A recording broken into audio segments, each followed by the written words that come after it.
Tammy Terrell was actually born Thomasina Winifred Montgomery on April 29th, 1945 here in Philadelphia, Pennsylvania.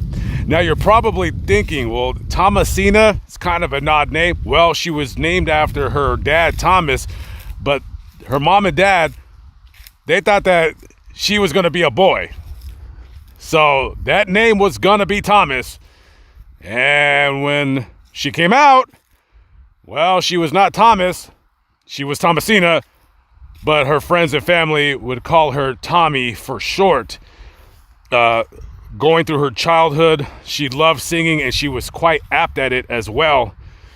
So when she was about 14 or 15 years old, she linked up with Luther Dixon. He was a pretty popular music producer in the 50s and 60s. I believe he has some music that was recorded by Elvis Presley amongst other musical acts.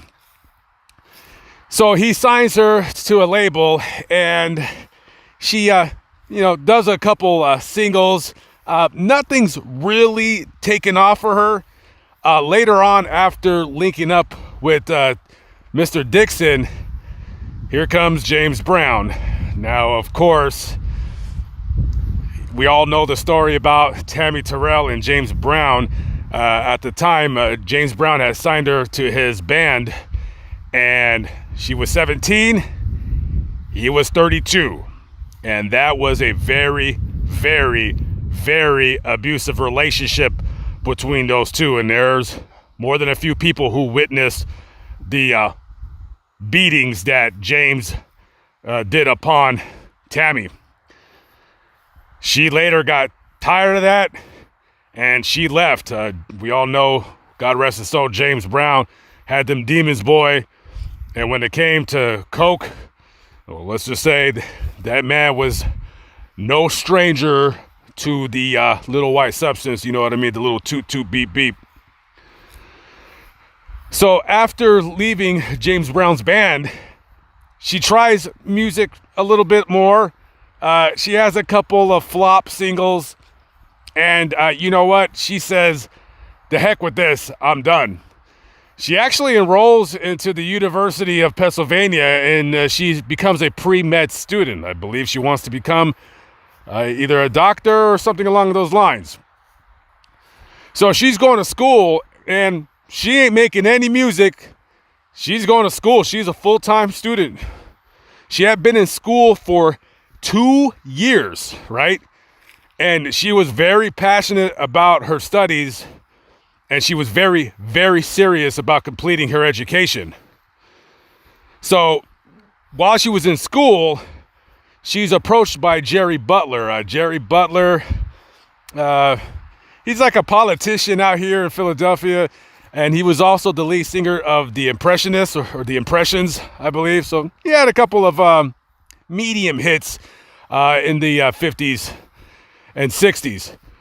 So Jerry talks to, Tammy. He's like, hey, listen, how about we do this? How about you go on tour with me, and you'll make a little bit of money, and I don't know, maybe give up school. Who knows? And she says no. She said, I'm not going to go on tour with you because I'm not going to interrupt my future on this, flash in the pan music career that I once had. He somehow convinces her and says, okay, how about we do this? I promise that it will not interfere with your schoolwork. We'll do some dates, make a little bit of money, and, who knows? You never know who's watching. You never know. So they go on tour together. Everything is fine and dandy. And so they hit Detroit.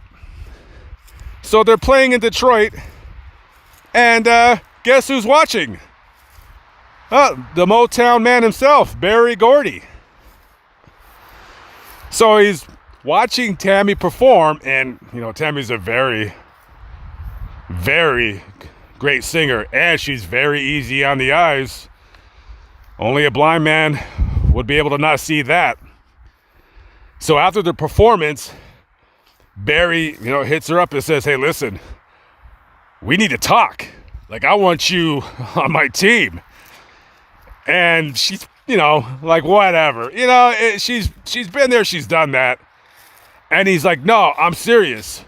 Like, I want you to come on to Motown, and I'm going to make you a star. And on her 20th birthday, April 29th, 1965, she became a Motown recording artist. Now, I forgot to mention earlier that after she left James Brown, she did have some success. She did record a song called I Cried that reached 99 on the top Hot 100 Billboard charts. But for the most part, that part of her musical career kind of fell flat. So now she's here in Motown, right? And Motown, Berry Gordy, he's telling her, I'm going to make you a star. You're going to be the biggest thing since Diana Ross and whatever else he's telling her. So she records a couple singles, Come and See Me and I Can't Believe You Love Me, 1965, 1966. But it is, of course, the duet song with Marvin Gaye in 1967. They recorded Ain't No Mountain High Enough. That was what really propelled her career. And mind you, this girl is only, what is she now? 22, 23 at best.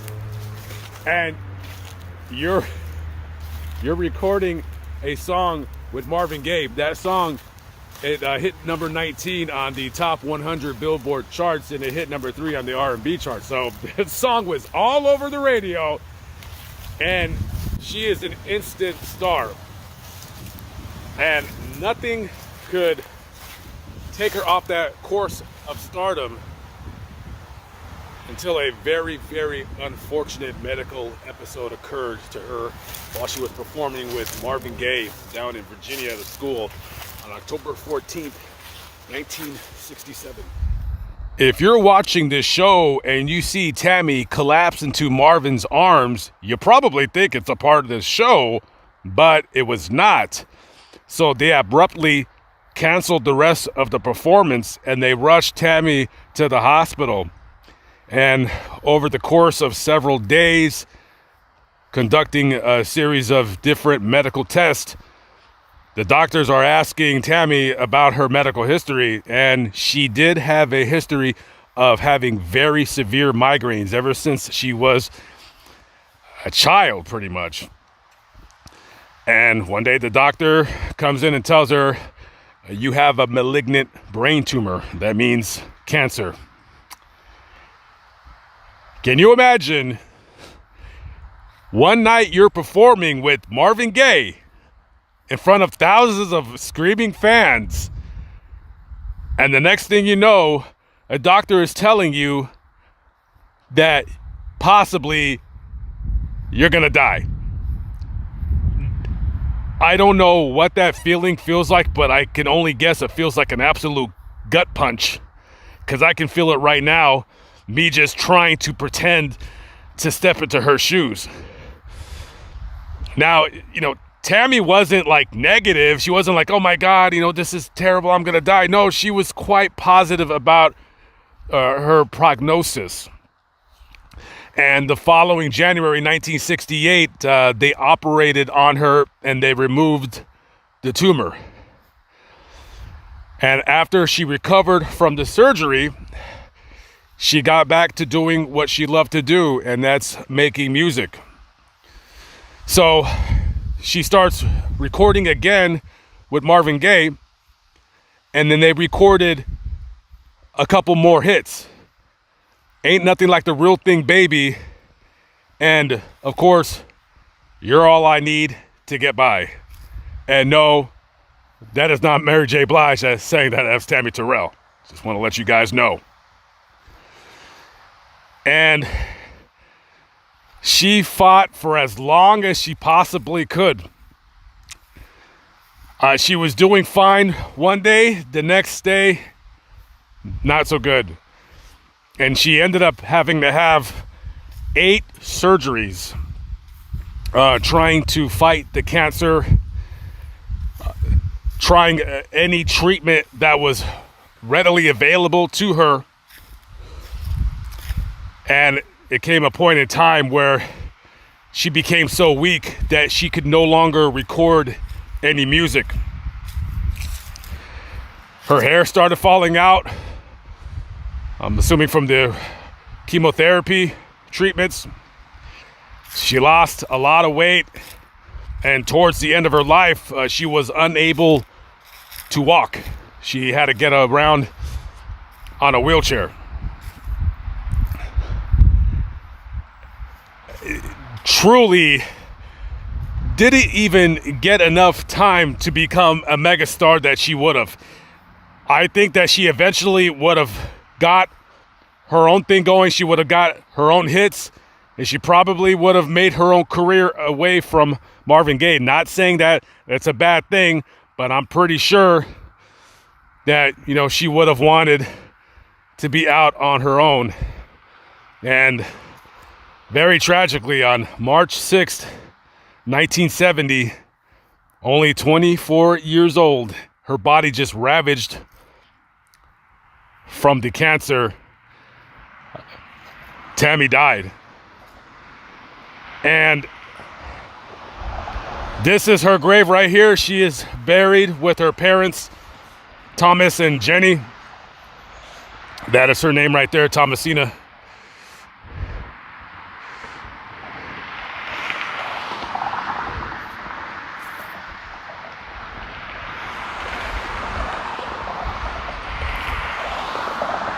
You can imagine all the great Motown singers were standing right where I'm at right now.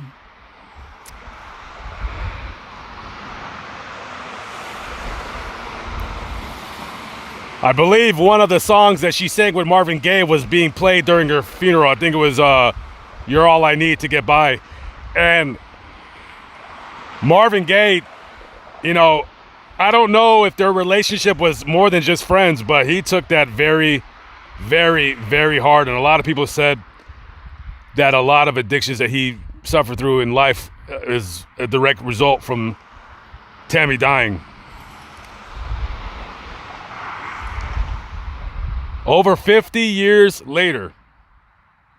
And I think a lot of people don't realize how talented this young woman was and how beautiful she was. I mean, she was gorgeous. And I'm not saying that that's all the end all of things, but she had the looks, she had the talent, she had the sound. She just 22 years old, and your head's hurting, you're performing, who knows how many times she's performed and had like those migraines and those headaches, and it was just that tumor growing inside her head. And she didn't even realize it. To perform with all of those headaches and the immense pain that it probably caused her,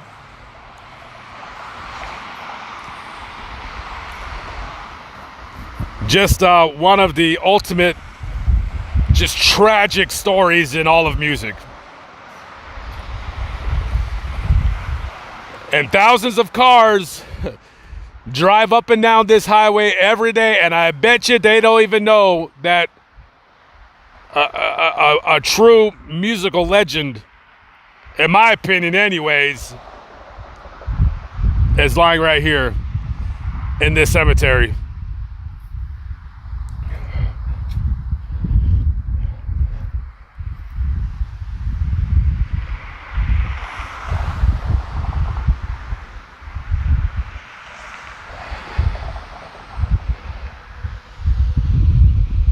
All right, guys, I'm not really good at the longer videos, but, you know, I know a lot of people like pictures and stuff and all that. I guess I have nothing more left to add to the video. I'm just kind of at a loss of words. So, all right, guys, I'm out of here. God rest Tammy Terrell's soul and her parents, Thomas and Jenny Montgomery. Live, but not live, but still alive by the grace of God. I am Lamont at large. Thank you for watching. As always, peace out.